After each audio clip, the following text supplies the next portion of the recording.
జై తెలంగాణ, జై తెలంగాణ, జై జాగృతి, జై యూపీఎస్, జై బీసీ, జై భీమ్. అందరికీ వందనాలు. ముఖ్యంగా ఇంత పెద్ద ఎత్తున తరలి వచ్చినటువంటి మా ఆడబిడ్డలందరికీ ప్రత్యేకంగా వందనాలు. మా అన్నదమ్ములకు, అదేవిధంగా యూపీఎఫ్ నాయకులకు, జాగృతి నాయకులకు, సోదరులకు అందరికి కూడా హృదయపూర్వకంగా నమస్కారం. మీకు తెలుసు, ఇవాళ చేస్తున్నటువంటి కార్యక్రమం మామూలు కార్యక్రమం కాదు. తెలంగాణ జాగృతి అనేక పోరాటాలు చేసింది. కానీ ఇవాళ చేస్తున్నటువంటి పోరాటం చరిత్రలో నిలిచిపోయేటటువంటి పోరాటం అవుతుంది. అటువంటి చారిత్రక పోరాటంలో భాగస్వామ్యం పంచుకోవడానికి అనేక మంది వచ్చిండ్రు. వారందరికీ కూడా పేరు పేరున హృదయపూర్వకంగా ఉద్యమాభివందనాలు తెలియజేస్తా ఉన్నాను.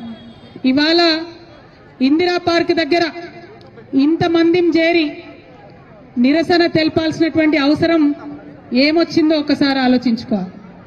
ఇంతమంది ఇక్కడికి వచ్చి మన పనులను పక్కకు పెట్టి, మన కుటుంబాలను పక్కకు పెట్టి, మన అన్ని అత్యవసరమైనటువంటి పనులన్నీ పక్కకు పెట్టి ఎందుకోసం ఇందిరా పార్క్ వచ్చినామో ఒకసారి ఆలోచన చేసుకోవాలి. ఇవాళ ఇక్కడ ఉన్నటువంటి ప్రతి ఒక్కరికి కుటుంబాలు, పిల్లలు, బాధ్యతలు అన్నీ ఉన్నాయి. అది జాగృతి కార్యకర్తలు కావచ్చు, యూపీఎఫ్ నాయకులు కావచ్చు, తరలి వచ్చినటువంటి విద్యార్థులు కావచ్చు, అందరికీ కూడా పర్సనల్ బాధ్యతలు ఉన్నాయి. అయినా ఇక్కడికి ఎందుకు వచ్చినాం, ఏం పట్టుదలత కోసం వచ్చినాం, ఏం పంతంతో వచ్చినాం, ఎందుకు పిడికిలు బిగించి ఇంతమంది ముందుకు వచ్చినాం అన్న విషయం చాలా సీరియస్ గా ఆలోచన చేసుకోవాలి.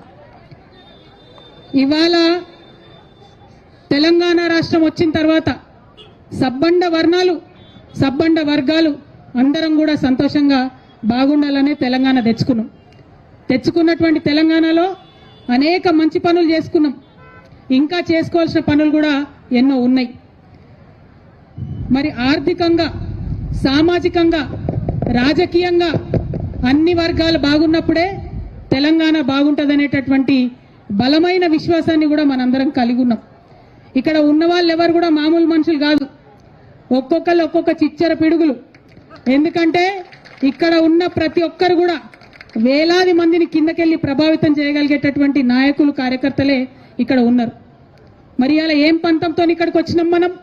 తెచ్చుకున్న తెలంగాణలో ప్రతి ఒక్కరికి రాజ్యాధికారంలో వాటా రావాలి, ప్రతి ఒక్కరికి ఆర్థిక అవకాశాలు రావాలి, ప్రతి ఒక్కరికి సమాజంలో గౌరవం దక్కాలి.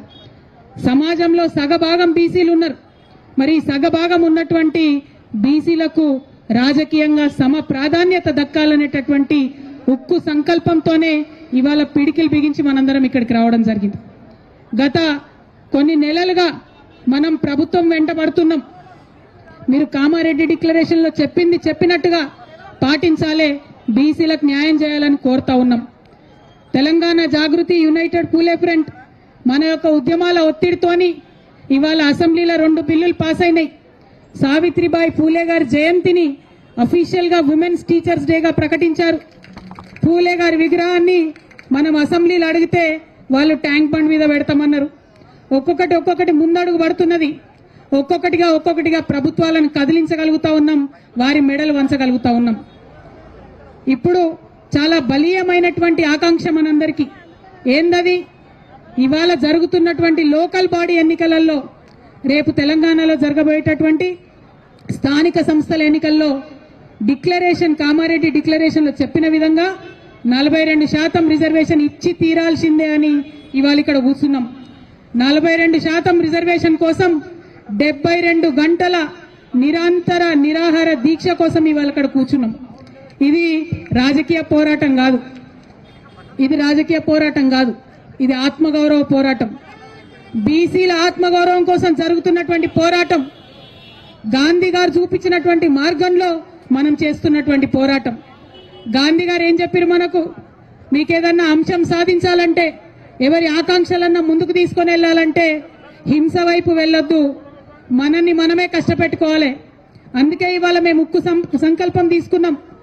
నాతో పాటు ఇవాళ ఇక్కడ యునైటెడ్ పూలే ఫ్రంట్ కన్వీనర్ బొల్లా శివశంకర్ గారు, యునైటెడ్ పూలే ఫ్రంట్ కో కన్వీనర్ హరి గారు, విజయేంద్ర సాగర్ గారు, కోల శ్రీనివాస్ గారు, కుమారస్వామి రజక గారు, రాచమల్లి బాలకృష్ణ నాయి బ్రాహ్మణ గారు, సురేందర్ ఆరేకటిక గారు, గోపు సదానందం గారు, ప్రవీణ్ వంజర గారు, రామ్ కోటి గారు, వీళ్ళందరూ కూడా 72 గంటల నిరాహార దీక్ష నాతో పాటు చేయడానికి ఇక్కడ సిద్ధపడి ఇక్కడ కూర్చున్నాం.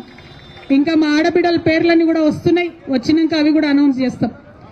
మరి ఇంతమంది ఇక్కడ కూర్చొని ఎందుకు నిరాహార దీక్ష చేస్తూ ఉన్నాం? అనేక రకాల పోరాటం చేసినాం, రాజకీయంగా అడిగినాం, రౌండ్ టేబుల్ సమావేశాలు పెట్టినాం, ప్రెస్ మీట్లు పెట్టినాం, మాకు కావాల్సింది ఏంది, ఆకాంక్ష ఏందని చెప్పడం జరిగింది. కానీ ప్రభుత్వంలో చలనం లేదు. ఇవాళ బిల్లు పాస్ అయి బీజేపీ మీద నూకేసి చేతులు దులుపుకుందామని కాంగ్రెస్ పార్టీ చూస్తుంది. మాకు సంబంధం లేదు, ఇది రాష్ట్రానికి సంబంధించిన బిల్లని చేతులు దులుపుకుందామని బీజేపీ చూస్తుంది. ఈ వేదిక నుండి స్పష్టంగా ఇవాళ నేను ఛాలెంజ్ చేసి రాష్ట్ర ప్రభుత్వాన్ని, గౌరవ ముఖ్యమంత్రి రేవంత్ రెడ్డి గారిని అడుగుతా ఉన్నాను. నిజంగా మీరు బీసీల పక్షపాత అయితే, నిజంగా 42% మీరు పెట్టిన బీసీల బిల్లు చిత్తశుద్ధితో పెట్టిందైతే, ఏదైతే బీజేపీ చెప్తుందో ముస్లింలకు ఉందేమో అనే అనుమానంతో మేము ఆపుతున్నామని చెప్తున్నారు. ఇవాళ కాంగ్రెస్ పార్టీ మీరు స్పష్టత ఇవ్వండి. మీరు ఇవాళ ప్రెస్ మీట్ పెట్టండి. ఇక్కడ పెడతారా, ఢిల్లీలో పెడతారా, రాహుల్ గాంధీ గారిని పెట్టుకొని పెడతారా, సోనియా గాంధీ గారిని పెట్టుకొని పెడతారా, మాకు సంబంధం లేదు. ప్రెస్ మీట్ పెట్టి ఓపెన్ గా డిక్లేర్ చేయండి. ముస్లింలకు 10% రిజర్వేషన్ మేము సపరేట్ బిల్లు పెడతాం అసెంబ్లీలో అని చెప్పి డిక్లరేషన్ చేయండి. ఒక క్లారిటీ ఇవ్వండి.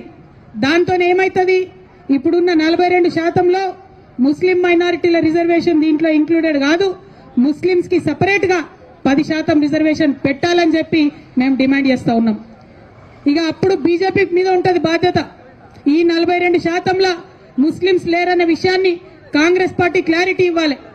ఒకవేళ ముస్లిం సోదరులకు ఉంటే ఆ విషయం కూడా క్లారిటీ ఇవ్వాలి. కానీ మీరు ఏ విషయం చెప్పకుండా మేము బిల్లు పాస్ చేసినాం, బీజేపీ వాళ్ళు సంతకాలు పెడతలేరని మోసం చేయొద్దని చెప్పి మాత్రం కాంగ్రెస్ పార్టీని మేము డిమాండ్ చేస్తా ఉన్నాం.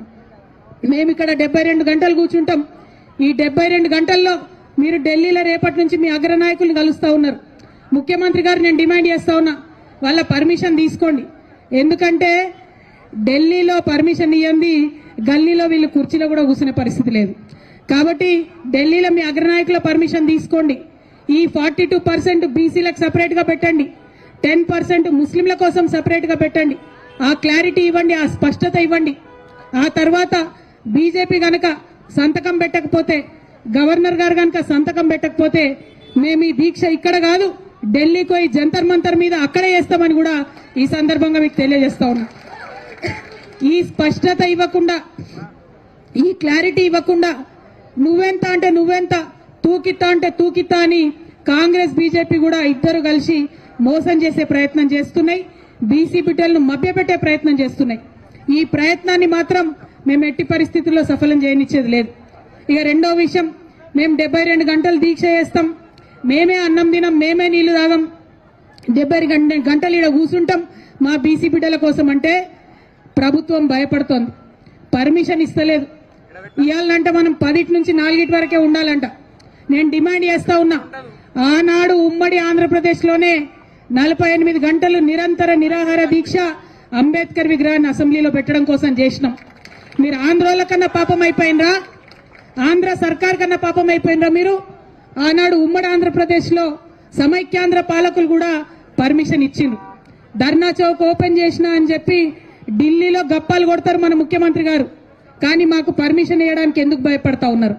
మేము ఇప్పుడు మళ్ళీ డిమాండ్ చేస్తున్నాం ప్రభుత్వాన్ని, మాకు 72 గంటల నిరంతర నిరాహార దీక్ష కోసం పర్మిషన్ ఇవ్వాలి. हम दिन में भी यहीं पे बैठेंगे, रात में भी यहीं पे बैठेंगे, लेकिन जिद नहीं छोड़ेंगे, पानी नहीं पिएंगे, खाना नहीं खाएंगे जब तक बीसी का बिल नहीं लाएंगे. మరి అందుకోసమే ప్రభుత్వాన్ని అడుగుతా ఉన్నాం, మీరు మంచి మాట కమన ఇవ్వండి, లేకపోతే ఆల్టర్నేట్ గా 12కి మేము కోర్టుకు కూడా పోతున్నాం. న్యాయస్థానం అన్నా మా న్యాయమైనటువంటి ఆకాంక్షకు మద్దతుగా నిలబడుతుందని చెప్పి మనస్ఫూర్తిగా మేము నమ్ముతా ఉన్నాం. అంత దూరం తెచ్చుకోకండి, కోర్టు చేత మొట్టికాయలు తినకండి, ఇమీడియట్ గా పర్మిషన్ ఇవ్వండి అని ప్రభుత్వాన్ని డిమాండ్ చేస్తా ఉన్నా. ఇక ఇంకొక విషయం, ఇక్కడ ఉన్నటువంటి మీడియా మిత్రులకు, ప్రధాన పత్రికా మిత్రులకు, శాటిలైట్